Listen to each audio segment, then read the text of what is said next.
Good morning. Welcome to episode 96 of Duval Rundown. My name is Gus Logue. Today I'm joined, as I am each and every Friday, by the Hacker from Hacker After Dark, which you can catch each weekday on 92.5 and 10XL from 8 to 10 p.m. Hacker and I are going to do a little bit more March Madness stuff because the Gators are still marching. March Madness is still going on, so we're going to talk about the Jaguars through kind of a bracket challenge lens. But before we dive into that, Hacker, how you doing? How's your bracket doing? Pretty good, Gus. Good to be with you, man. I think I have 7 of my Elite Eight left, which is pretty Nice. good. But, Yeah. I mean, it's been a lot of chalk, but when the Gators are included in that chalk, I don't think that's a bad thing. And it'll be interesting tomorrow night against Texas Tech to see if they can make it to San Antonio for the Final Four. Absolutely. It is very much a win-win situation for me because as a Gator alum, definitely rooting for the Gators to win a championship and advance to the Final Four for the first time that I've at least been following them as a basketball team. But I did take Texas Tech in the majority of my brackets because I'm playing in so many pools with fellow Gators fans. And so win-win situation for me. If Texas Tech advances, then I'm probably going to take home some money for the challenges. But would certainly rather the Gators win. But that's all the basketball talk we've got for now. On to some football talk. Hacker, today you and I are going to break down this bracket. Let me pull it up right here. Going over 8 potential options for the Jacksonville Jaguars with their first round pick. We're still assuming at this time that the Jaguars will be holding on to their 5th overall selection. I have a hard time imagining that they'll get very many trade partners that want to come up for the 5th pick.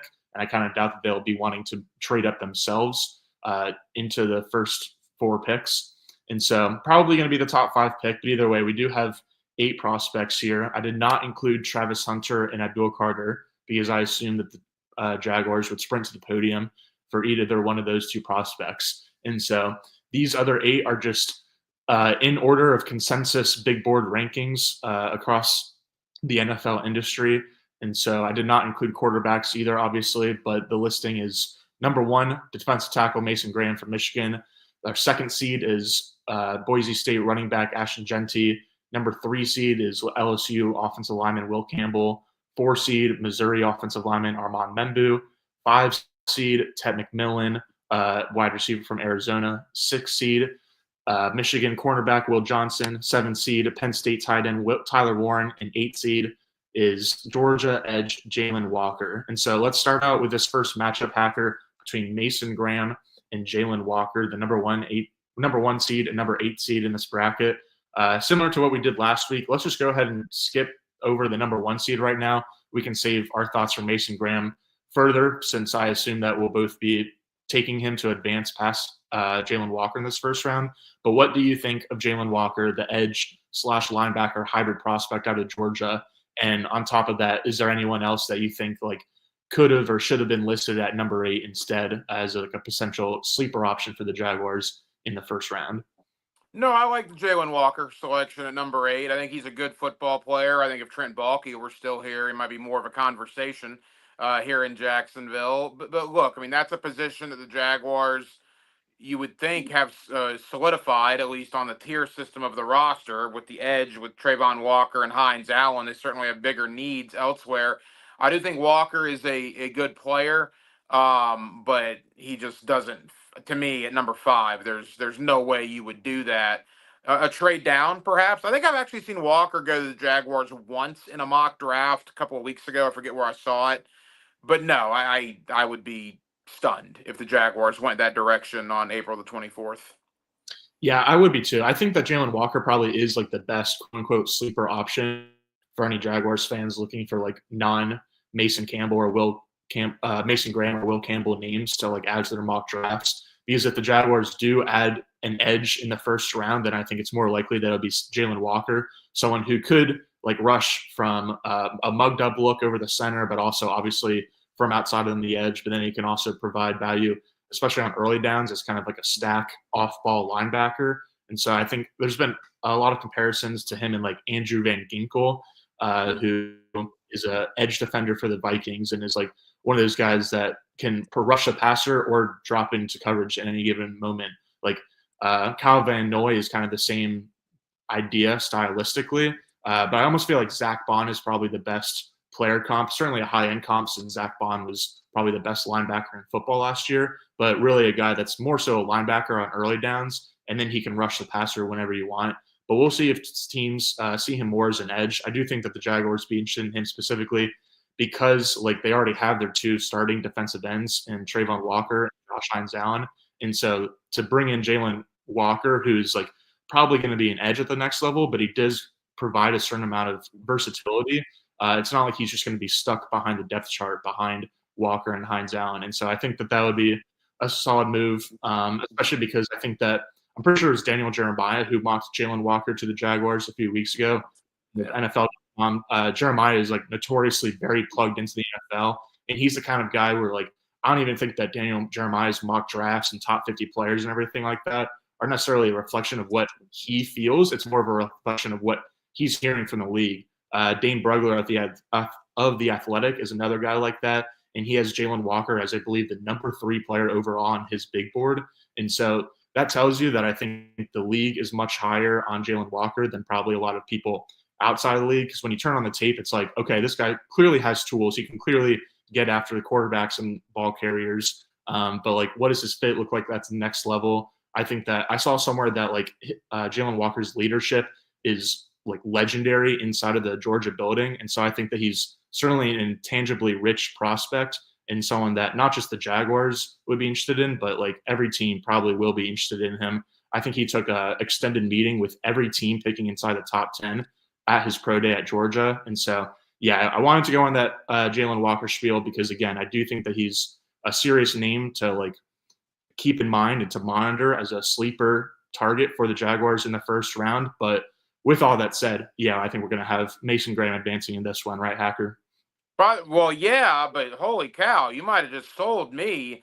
Jalen Walker needs to hire you as his publicist or as an agent or something. I mean, if you give that spiel to teams in the top 10, yeah, what you just rattled off makes a lot of sense. I just, from positions of need, I think Jacksonville obviously has bigger issues, but I have heard the same thing about the leadership qualities of Walker that you have. Um, you're selling me a little bit on Walker, but again, I would still be very, very surprised if that's where it ended up at number 5. Absolutely. I do think that like one other thing I'll add to this conversation of Jalen Walker versus Mason Graham, if either of them are the pick, I think it would tell us a lot of information about the defense that Anthony Campanile is going to run. If the pick is Mason Graham, then I think he'd assume it's probably going to be an even front, as in 4 down defensive linemen that are really trying to penetrate into the backfield, disrupt plays, as opposed to just kind of like having the defensive linemen hold their blocks and just occupy gaps, because that's not really Mason Graham's strength. And then for Jalen Walker, like it's probably just a sign that Campanile is going to want a versatile defense in general, and will be able to not just have a versatile like playbook and a scheme, but also have the players to carry that out would be really interesting. So Mason Graham as the number 1 seed will advance in this bracket here as Jaguars. I guess I didn't say it at the top, but this bracket I think is who we expect the Jaguars to take with their first round pick. So we expect that they would take Mason Graham over Jalen Walker. Let's take another look at this bracket here. Next matchup that we'll do is Arizona receiver Tet McMillan against Missouri offensive lineman Armand Membou. Hacker, I feel like this is a pretty good matchup. What are your thoughts on this one? McMillan versus I agree. These are 2 positions of need for the Jaguars. These are 2 guys that you could very easily see Jacksonville drafting. The thing with McMillan, though, 5 seems pretty high for him. And again, in our scenario, there's no trade back scenarios. Who are they taking at number 5? So that's what we're going with. I would think Membou would be the more likely of the picks at number 5. The thing with McMillan, again, I know you've had a lot of draft analysts on. I've had as well. He's all over the board. Some people really like him. Some people are lukewarm on him. You hear the Drake London comparison a lot. If you want to get even loftier, I've heard a couple of Mike Evans, but the Mike Evans stuff, I mean, that guy's a Hall of Famer. I would be more comfortable comparing him to Drake London, and Drake London's a darn good player. I hear a lot of Drake London and a lot of T. Higgins. Yeah, I hear a lot of T. Higgins too. It's intriguing, Brian Thomas Jr. and Tet McMillan. I mean, could that be the Jamar Chase and T. Higgins for the Jaguars? But Membou's kind of come out of nowhere. I mean, look, I got really covering the draft, really diving in 3 months ago. I know you probably have started back further than that, but I really hadn't heard much about Armand Membou really until right before the combine, and then he Yeah. exploded at the combine. And guys like that kind of scare me a little bit. That's some Matt Jones residue, I guess I have from 20 years ago or whatever. Mike Mamula, if you will. Yeah. Um, in this scenario, I would probably go McMillan, but it's about 55-45. Okay. So personally, if I were making a draft board, like a big board, then I would probably have Armand Membou as a top 5 overall prospect in this class, because I was one of those guys for sure, similar to you, where like he was starting to pop up on my radar right before the NFL Combine. I said, okay, this guy could be a pretty interesting like first round prospect. You could like maybe get into the top of the first round, and then as you said at the NFL Combine, he just absolutely exploded, and like he's been mocked as high as the Patriots at number 4, if not even higher than that, honestly. So this guy is definitely going to be taken in the first round.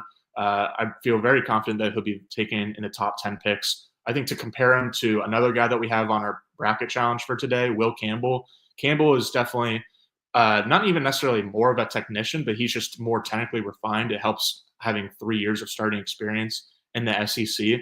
But because of like the way that Membou exploded the combine, his athleticism is off the charts. Like this guy could just be the next walking Trent Williams or Penei Sewell. Like that's how high his ceiling is. And so the thing is, like, I think that we'll get to Will Campbell, but I think that Campbell is a pretty good fit for the Jaguars specifically because there's been like a debate of whether he's would be best at guard or tackle, but I think he could play both in the NFL. Whereas Membou, I think some people say like maybe he'd be better as a guard, but really I think Membou is like a potentially long-term left or right tackle. And the Jaguars have 2 potentially long-term left and right tackles on the current roster. I think that like Armand Membou, again, I love as a prospect in general, but I just don't love him as a prospect for the Jaguars because they have those 2 tackles on the roster. Kind of it like thinking about Membou makes me think about the Jaguars taking Walker Little in the 2nd round back in the 2021 draft, I'm pretty sure it was. And just before that, they had signed Cam Robinson to a contract extension. And so it's like, on one hand, Walker Little was like a good pick because he's a good player, similar to like what I'm saying about Membou. Like he's a good player, but does it really fit like what the Jaguars are doing?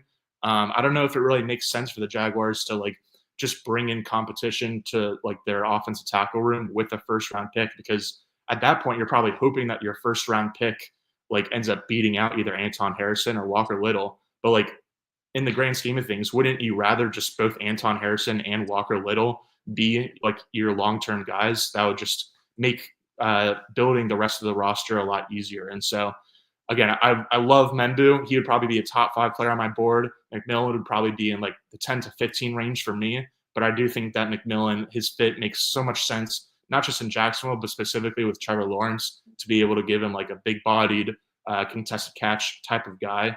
And so, again, I personally like Membou more, but I think that the Jaguars, it would make a lot more sense for them to take McMillan.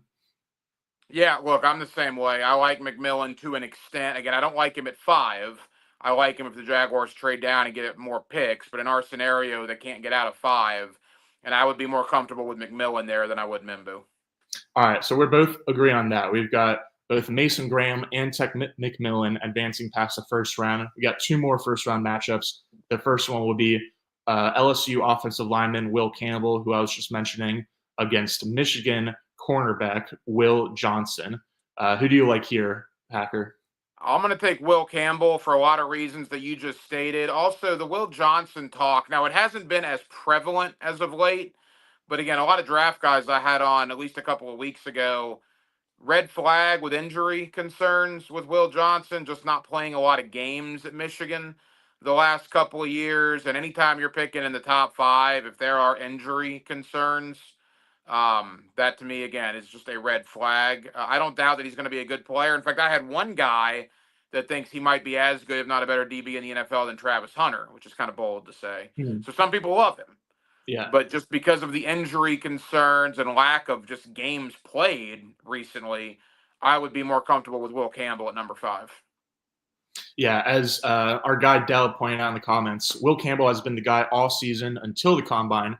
think Gladstone valued that more than the measurables. As Dell was kind of mentioning, the measurables are like the only real hiccup that I can think of in Will Campbell's profile. Again, he has 3 years of starting experience in the SEC. He's only like a junior class, so like he started as a true freshman.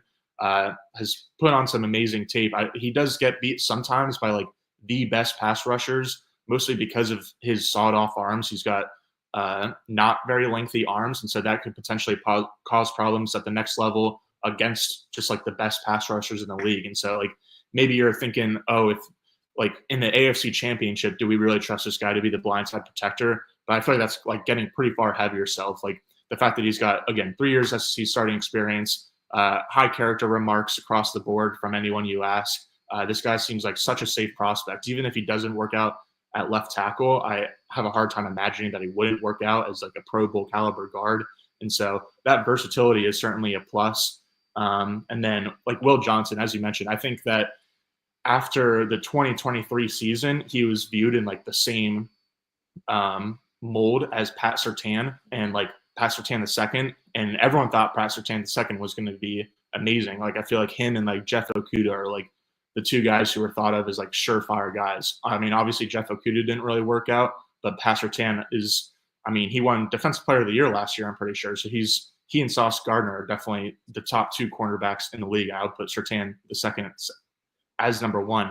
But after 2024, like you said, because of injuries, and I think it's like there's the injuries, but I feel like the injuries is less of the question as more, and it's more of like the motivation. Like I think that the Michigan coaching staff for sure, but then also maybe some NFL front offices would have liked to see Will Johnson kind of like push through injury anyway and like do anything he could to get on the field. I mean, on the flip side of that, you kind of understand the player trying to like not get injured further and like cost himself a lot of money by following an NFL draft because of injury. But yeah, there's just some lingering questions with Will Johnson. Again, after 2023, he was thought of as like a consensus top 5, top 10 pick. So now it'll be interesting to see exactly where in the first round he goes, because I think if he goes in the top half of the first round, then maybe we were all just kind of like overthinking it a little bit. But if he does end up sliding past like the 15th or 16th pick, then probably will be like, phew, good thing the Jaguars actually did not take him at 5th overall, because obviously there are some flags there. And so, yeah, we both agree on this one as well. Will Campbell is going to advance past the first round. Our 4th first round matchup. This one's an interesting one. 2 skill positions, typically lesser valued as well. We've got Penn State tight end Tyler Warren against Boise State running back Ashton Jeanty. Hacker, what do you think? You know, I've been talking to a lot of people that tell me this is one of the best tight end classes in recent memory in the NFL draft. Those same people also say this is the best running back classes in recent memory in the NFL draft. And both of these guys, Warren at tight end, Jeanty at running back, are at the top of those lists. Again, I wouldn't take either one of these guys at 5, but seeing as how they're matched up with one another, I know which way you're going to go. At least I'm pretty sure which way you're going to go based on talking to you. So the question is, do I want to have a debate about it, or do I want to just go with the guy that you're going to go with? Just go with the guy. I don't know. I feel like I might throw you a curveball. So just I think you're a Jeanty guy, because I just know you've talked about Jeanty a lot. Yeah, I am a Jeanty guy. Yeah, I figured that. I think the Jaguars are going to draft a tight end pretty high. I think in the first 3 rounds, one of the first 4 picks, 2 in the 3rd round, either the 2nd or the 1st, I think one of those is going to be a tight end. I don't think they're going to take Tyler Warren at 5. I don't necessarily think they're going to take Ashton Jeanty at 5, but you look at the running back room right now, ETN's coming up on being a free agent, right? Then you got Tank Bigsby and Keelan Robinson. They have potential issues at running back in the next year or so, depending on what happens with ETN. So for that and that alone, I would probably go Jeanty here in this scenario. Yeah, I would go Jeanty as well. I think I would not be very enthused by either of these selections. I mean, I do, to go back to like if I were making a big board, I think Ashton Jeanty would be pretty easily the number 3 prospect on my list, behind only Travis Hunter and Abdul Carter. I feel like he's like just like a can't miss guy. And like really the questions with him is like not about him at all. It's more about his position, because we see like so little running backs get second or like rarely get third contracts with the team that they were drafted by, but even second contracts. Like obviously, we just saw Saquon Barkley walk to the Eagles. I mean, maybe if the Giants were a competent organization, he probably would have signed a second contract there. But just like the Jaguars, I feel like were acting like they were more interested in like a long-term sustained approach to this offseason by not making a ton of splash moves in free agency, especially not bringing in like any pass rushers. And then on top of that, what you mentioned a couple of weeks ago, the fact that they are now the only team that did not re-sign an impending free agent like from last season.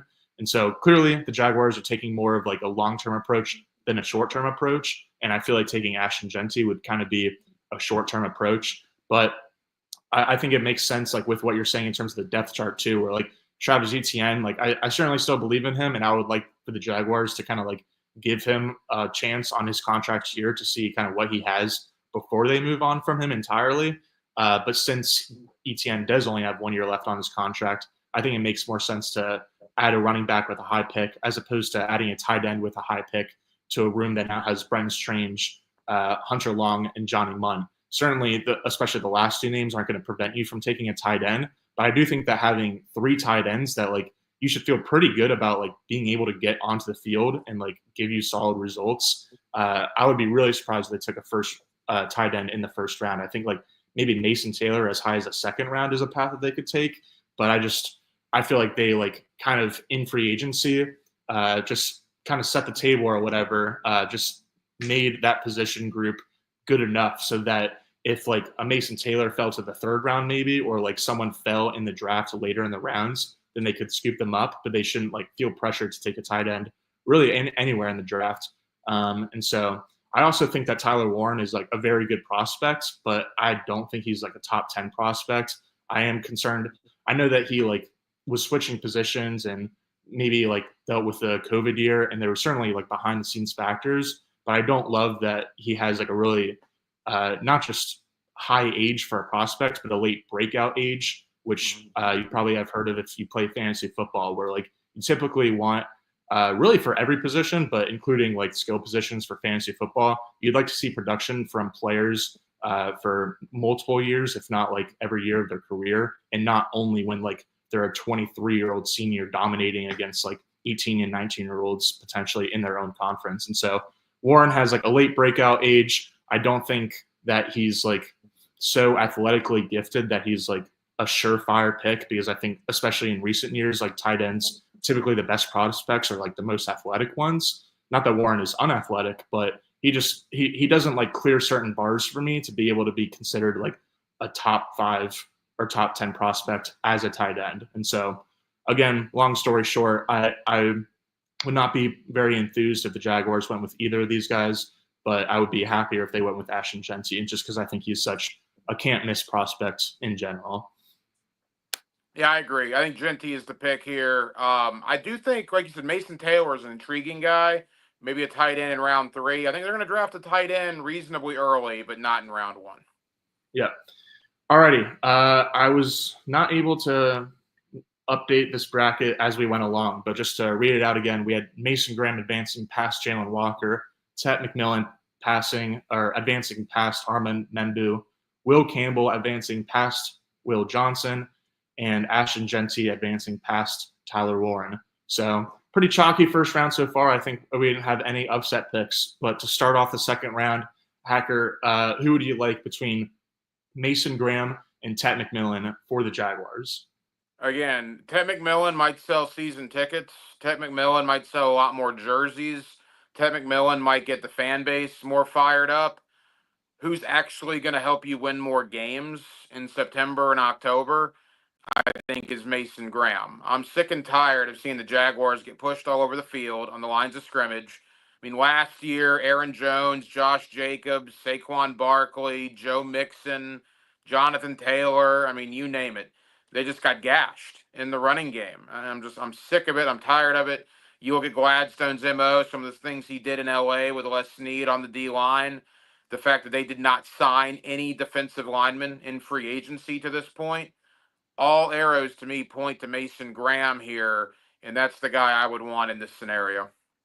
Yeah, I agree 100% with you. I think that Mason Graham would help them win more ball games.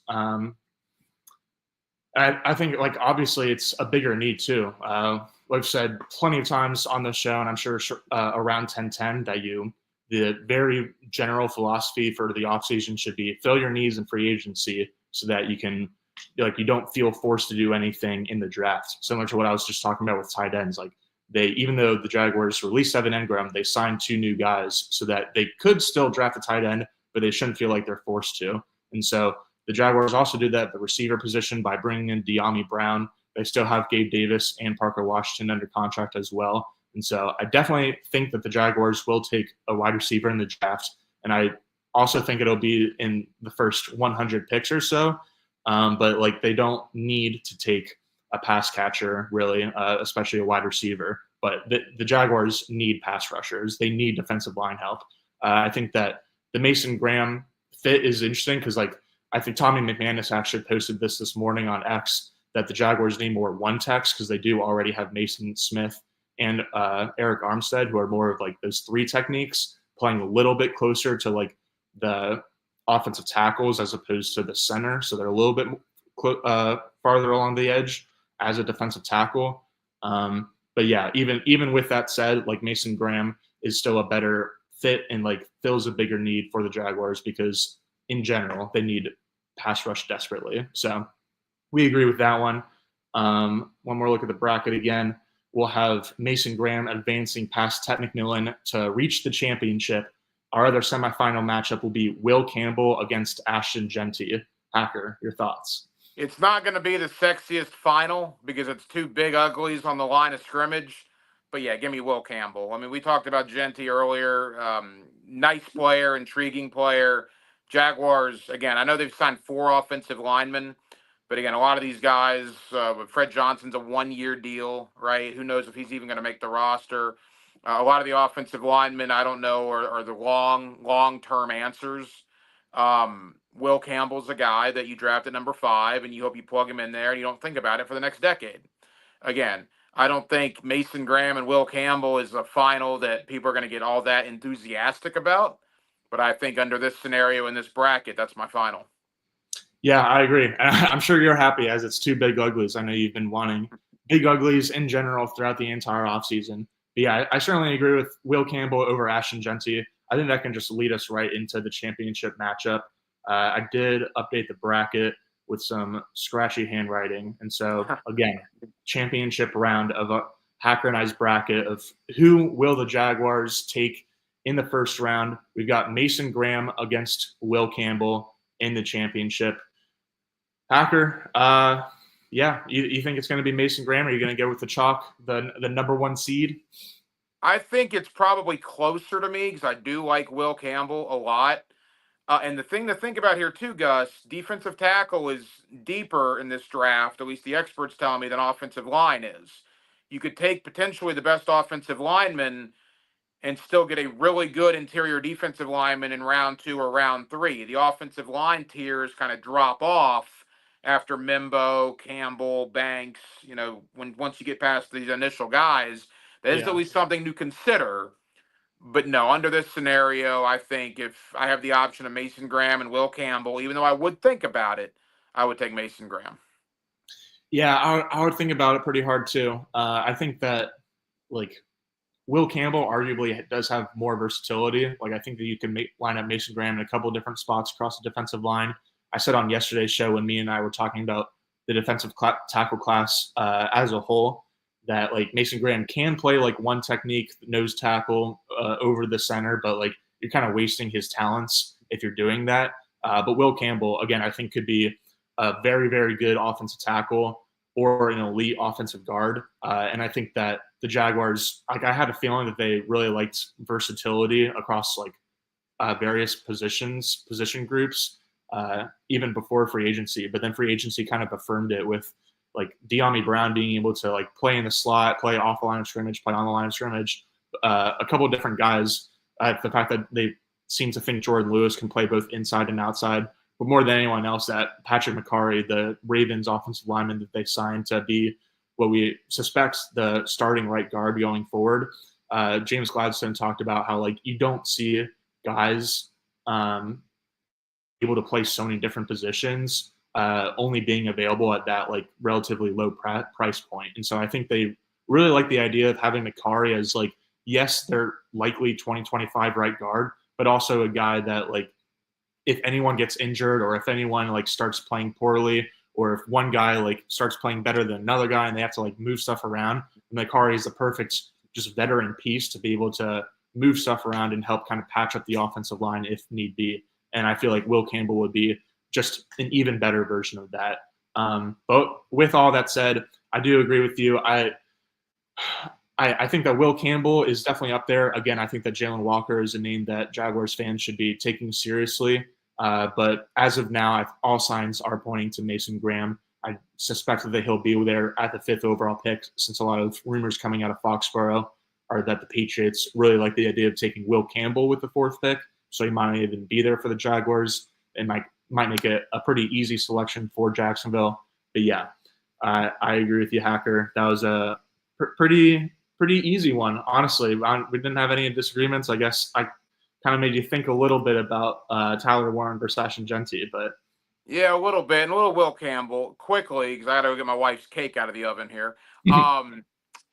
If Travis Hunter, in a hypothetical, if Travis Hunter and Mason Graham are both there at 5, again, I don't believe they will be, but if they are you Hunter in that situation? Yeah, I'm Hunter over everyone. Hunter is like the number one, would be the number one player on my big board if I were making one. I think that like as much as I think that Abdul Carter can be a Pro Bowl type edge defender, I think that Travis Hunter could be like a Hall of Fame type player on either side of the ball, and he could potentially play both sides of the ball. I feel like Travis Hunter like almost isn't even being talked about enough as he should be. Like people are talking a lot about him, but like more so of like, oh, which position is he going to play? Where's he going to land? But I feel like we haven't talked enough about like just how freaking good this guy is. I feel like he should be really considered by the Titans to be the number 1 pick, even though we all know that it's going to be Cam Ward at this point, and it does make sense for them to get a real quarterback into the building, especially considering they have offensive head coach and Brian Callahan, who used to coach Joe Burrow and certainly wants a franchise quarterback of himself. But yeah, I think Hunter like should be the number 1 overall pick, and like a lot of should be the number 1 overall non-quarterback in pretty much any draft class. So there is a world where both quarterbacks, Abdul Carter and Will Campbell, go in the top 4. Do I expect that to happen? No, but it could. And you could have that scenario where Hunter and Graham are both there, and it would be very interesting to see what the Jaguars do. Absolutely. It will be very interesting to see. We've got, I want to say, 28 more days until the draft. So exactly 4 weeks. Today's a Friday. Yeah, 4 weeks from yesterday. 4 weeks from yesterday. Well, we will be here on Duval Rundown, bringing you guys more draft content. Hacker, thanks so much for joining. That was a lot of fun. We did decide that Mason Graham is who we expect the Jaguars to take as of this recording. I will be back on Monday at 9:04 a.m. with a fresh mock draft. Hacker will be back next week. I'll have everything back next week. But before I forget, actually, I do want to plug the 1010XL draft guide will be released on Monday morning, so keep your eye out for that. We've got prospect profiles for over 100, or prospect pages for over 100. I'm fumbling my word. We have profile pages for over 100 prospects. There it is. We also have big boards. We've got staff roundtables. We've got a lot of interesting stuff that'll be available for free in PDF version on the 1010XL website on Monday. So I'll remind you guys then. But yeah, go check that out. Hacker, go get that cake. Thanks again, man. Have a good weekend. Thanks, Gus. All right. Take care, y'all. Thanks again. Goodbye.